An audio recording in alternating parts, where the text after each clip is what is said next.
मेरे प्रिय श्रोतागण, आप सभी को नमस्कार। दोस्तों, आज मैं आप लोगों को एक सच्ची कहानी सुनाने जा रहा हूँ।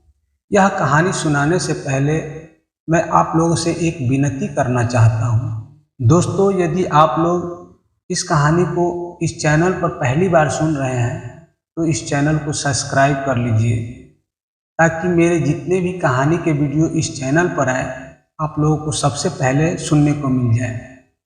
तो दोस्तों, यह कहानी बिहार राज्य के एक छोटे से गांव की है। मैं उस गांव का नाम और उस व्यक्ति का नाम इस कहानी में गोपनीय रखना चाहता हूं, क्योंकि किसी का पर्सनल लाइफ को सब जगह उजागर करना ठीक नहीं होता है। मैं इस कहानी में जो भी नाम लूँगा वह एक काल्पनिक नाम होगा। तो दोस्तों, कहानी शुरू होती है सोहनलाल से। सोहनलाल एक बहुत ही बड़े अमीर व्यक्ति था। उसके पिताजी बहुत बड़े जमींदार थे। सोहनलाल भी अपने पिता के भांति कारोबार को आगे बढ़ाया। उसके पास जमीन जायदाद की कोई कमी नहीं था। बहुत सारा जमीन जायदाद होते हुए भी सोहनलाल एक चीज के लिए तरसता रहता था।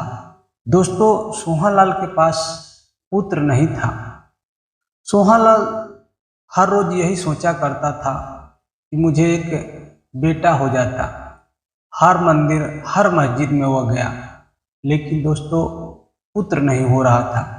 वह सोचता था कि इस धन को कौन भोगेगा, मेरे बाद इस धन का क्या होगा।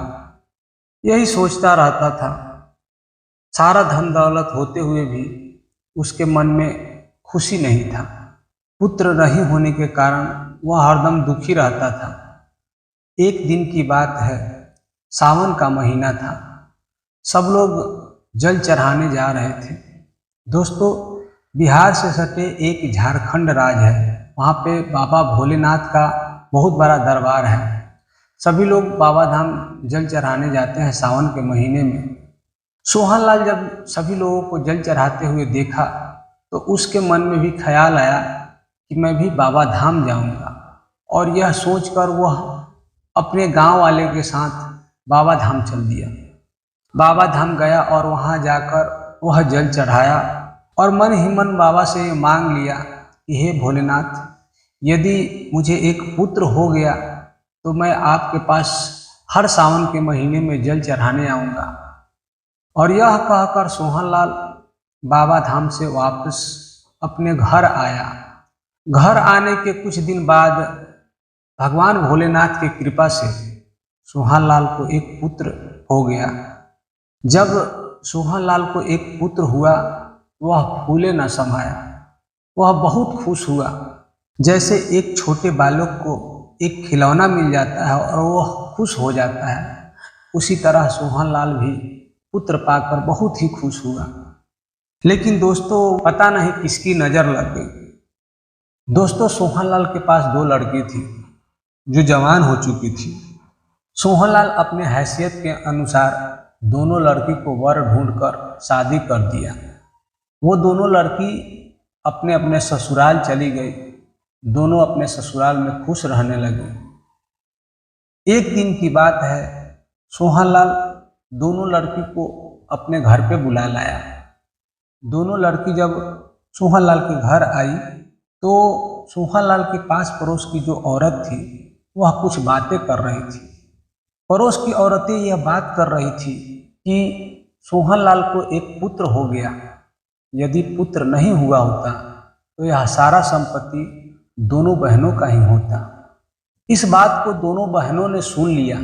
जब दोनों बहन इस बात को सुनी, वो दोनों बहनें ये सोचने लगी कि यह औरत जो कह रही है ठीक ही कह रही है। यदि ये भाई नहीं होता तो यह सारा संपत्ति हम दोनों बहनों का ही होता। अब दोनों बहनों के मन में ये लालच समा गया कि इस भाई को हम लोग कैसे हटाएं ताकि यह सारा संपत्ति हम दोनों बहनों का ही हो जाए। लेकिन कुछ ही दिनों बाद उन दोनों बहनों को अपने अपने ससुराल जाना पड़ गया। सो दोनों बहनें अपने अपने ससुराल चली गई। ऐसे ही कुछ दिन बीत गया। फिर सावन का महीना आया। सोहनलाल सोचा कि अब हमारे घर में कोई और दूसरा तो है नहीं। फिर वह दोनों लड़की को बुला लिया और बोला कि बेटी तुम लोग यहीं रहो, अब रक्षाबंधन का त्यौहार आने वाला है, तुम अपने भाई की राखी बांधकर फिर चली जाना। तब तक हम दोनों पति पत्नी बाबा धाम जाते हैं, वहाँ जल चढ़ाकर आएंगे।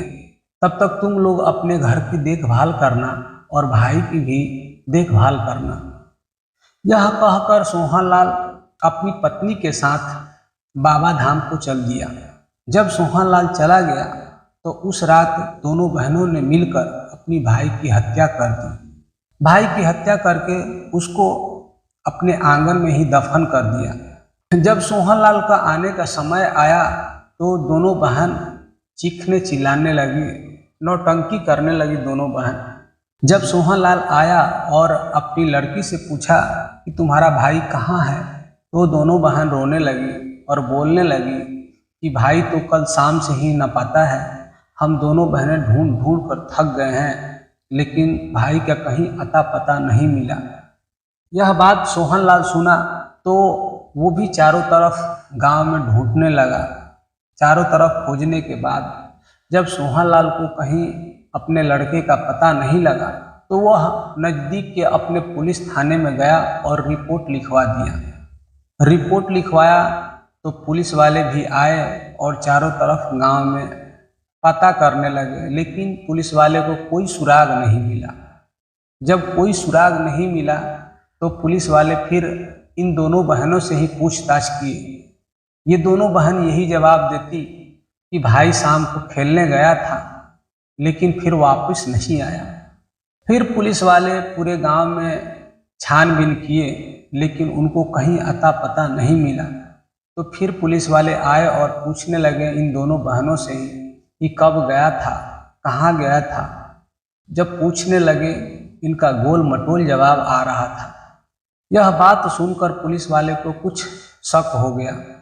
जब शक हुआ तो पुलिस वाले इन दोनों बहनों को थाने ले गए और वहाँ लेडीज पुलिस इन दोनों बहनों को दो दो डंडा लगा दी। जब डंडा लगाई ये ज़्यादा देर तक सच को छुपा नहीं सकी और वो बता दी। वो बताई कि हम दोनों बहनें मिलकर अपने भाई को मार दिए हैं। जब यह बात पुलिस वाले सुने तो उसके आंगन में गए और फिर वहाँ खुदाई किए। जब खुदाई किए तो उसका भाई का शरीर वहाँ पे पड़ा हुआ था। जब सारा सबूत मिल गया तो पुलिस वाले उन दोनों बहनों को पकड़ के ले गए। ये सारा मामला कोर्ट तक चला गया। कोर्ट में उन दोनों बहनों का जुर्म साबित हो गया। इधर सोहनलाल बहुत ही दुखी हो गया। उसको तो जैसे शुद्ध बुद्ध ही नहीं था। वह दोनों बहनों से बोला कि बताओ तुम लोगों को मैं क्या चीज़ की कमी किया था जो इस तरह से कर दी। वो दोनों बहनें भी अपने बाप के चरणों में गिर गई और बोली कि पिताजी हम लोगों से गलती हो गई, हम लोगों ने किसी की बात सुनकर लालच में आ गई थी, इसलिए हम लोग ने ये गलती कर दिया। दोस्तों इस कहानी को मैं यहीं समाप्त करता हूँ। फिर मिलेंगे आप लोगों से एक अगले कहानी के साथ। तब तक के लिए जय हिंद दोस्तों।